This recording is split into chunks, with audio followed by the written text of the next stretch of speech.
Yo,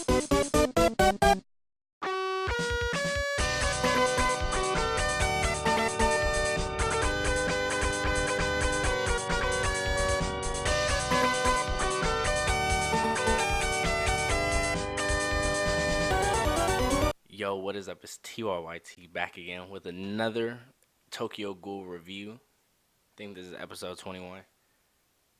Not a lot of shit happened, so I want to get through this fairly quickly. So I'm going to start with the whole Hide thing. Hide had kind of a big role.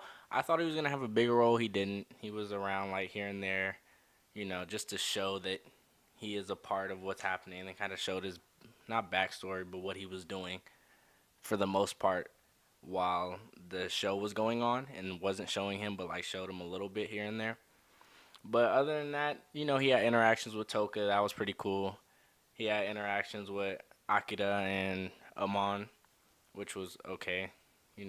Nothing big happened in this episode, but they were trying to figure out how to get Kaneki out of this. I don't even know what to call it. This tentacle thing. Um, so they so they went and got a whole bunch of metal detectors. But I don't want to skip too far. I want to talk about the whole thing with the ghouls and the investigators. The ghouls pulled up on the investigators, pretty much telling them, squash the beef, done beefing, let's work together and figure out a way to get Kaneki out of the tentacles. I'm just called it tentacles. I don't know the exact name. I guess he is a dragon. I found that out. I wasn't sure last review if it was the dragon or, the centipede.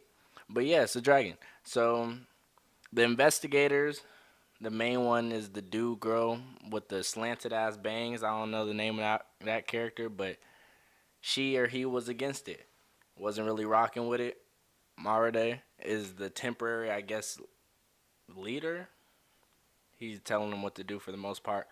So he wasn't really sure about it. He was like, "You think we would fuck with the ghouls? Like, we're beefing." And so, you know, Psycho, which one of my favorite characters, even though out of the Queen Squad that hasn't really got any shine, that's one of my favorite characters because she keeps it real. And the development she's got, I think we've had more focus on her development.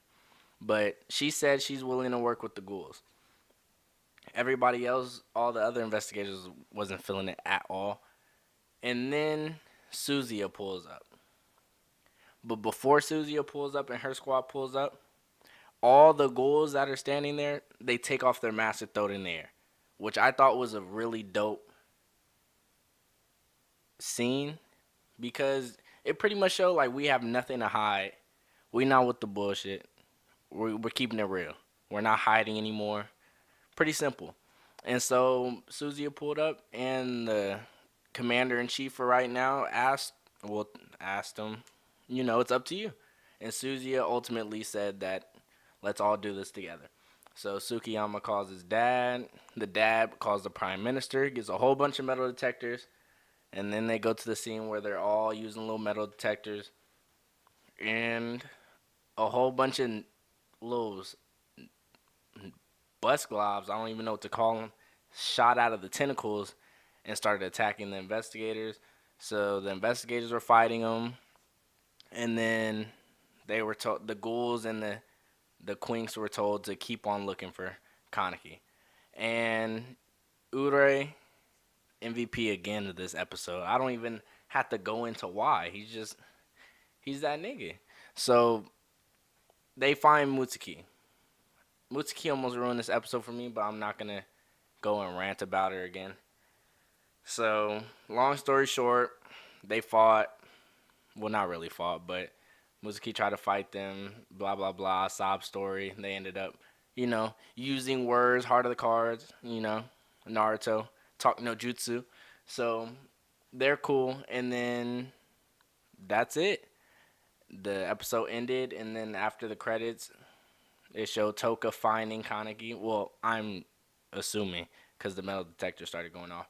And then in the after credit scenes, we see Rize. Rize is finally pulling up. I knew this was Rize because throughout the whole show, they've always hinted that Rize wasn't dead and that they were always looking for her. So it's not really a surprise.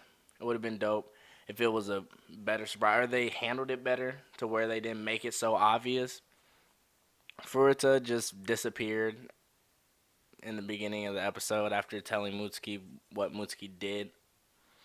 And that's pretty much it. I know this was a faster, more condensed review, but this is I'm probably not gonna do, which I'll put an update video out after this one and telling you what the type of stuff I want to do now that I've made a video and I'm about to make this one too. But yeah, other than that, I'm not gonna hold y'all. Hope you enjoyed the video. Hope you like this style of the video and how you like the smaller one instead of the longer one. I kind of like the smaller one because it's not a big rant, but I'm still kind of ranting like I'm doing right now. But subscribe to the channel for more. I'm gonna be doing a lot more. Just wait on it. I got a lot of shit in my head, I'm telling you. Comment down below what you thought about the video or what you thought about the episode. And turn the post notifications on so you get the alert when I post the video. And yeah, I'm out.